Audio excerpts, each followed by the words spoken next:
Procurement పోర్టల్లో కూడా మీరు పోతే ఇది మీకు కనబడుతుంది.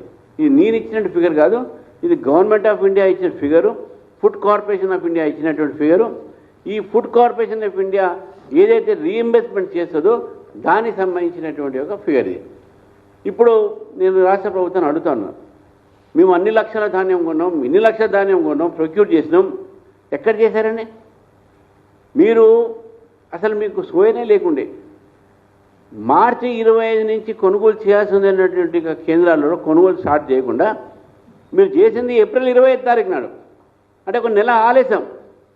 నెల ప్రభుత్వం పడుకొని ఉన్నది, మీ మినిస్టర్లు పండుకొని ఉన్నారు, మీరు పండుకొని ఉన్నారు. సడన్గా ఎప్పుడైతే రైతులు గోలబెట్టే వరకు మీరు మేలుకున్నారు. భారతీయ జనతా పార్టీ వాళ్ళ దగ్గర పోయే వరకు అప్పుడు ధాన్యాన్ని మీరు కొనుగోలు చేస్తూ ఉన్నారు. ఇది మీ పరిస్థితి. మీరు మా ఆఫీసులో ధాన్యం వేస్తారంటున్నా. ఏంటంటే మేము చూస్తాం, ఎన్ని లారీలు వేస్తే చూస్తాం. మీకు ప్రభుత్వానికి కొద్దిగా సిగ్గు ఉంటే ఆ రైతులను ఆదుకోండి. ఆ రైతుల దగ్గర ఇప్పుడు మేము బలవంతం చేయబట్టి మీరు అంతా తీసుకున్నారు. మళ్ళీ ఇప్పుడు సెకండ్ క్రాప్ ఆల్రెడీ స్టార్ట్ అయిపోయింది. రైతులు దాంట్లో బిజీలో ఉన్నారు. కనీసం వచ్చేటటువంటి ఒక పంటకైనా మీరు సరైనటువంటి పరిస్థితి రైతులకు న్యాయం చేయండి. ఇది ఏదైతే మీరు చేస్తూ ఉన్నారో ఇది భారతీయ జనతా పార్టీ మీద ఈరోజు ముఖ్యమంత్రి గారు ఇరుచుకోపడేటువంటి కారణాలు చాలా ఉన్నాయి. వారు ఒక అబద్ధాలు ఆడతారు. కేంద్ర మంత్రి కిషన్ రెడ్డి గారు ఏదైతే వారి యొక్క మన ముఖ్యమంత్రి దేవేంద్ర ఫడ్నవీస్ దగ్గర టైం వీళ్ళు తీసుకోవట్లేదు అని చెప్పి, అసలు మీరు ముఖ్యమంత్రిగా దేవేంద్ర ఫడ్నవీస్ దగ్గర టైం తీసుకున్నారా? నేను నిన్న దేవేంద్ర ఫడ్నవీస్ గారి యొక్క ఆఫీస్కి ఫోన్ చేశాను.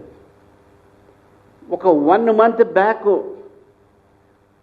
ఉత్తమ్ కుమార్ రెడ్డి గారు ఏదో అపాయింట్మెంట్ అడిగారు వారి కోసం.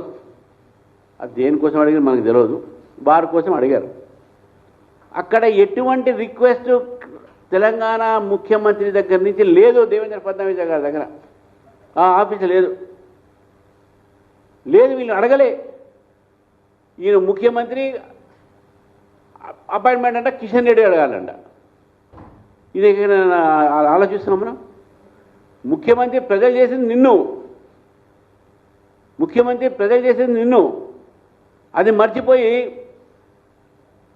మీ పని కూడా కిషన్ రెడ్డి చేయాలంటే ఎట్లయితుంది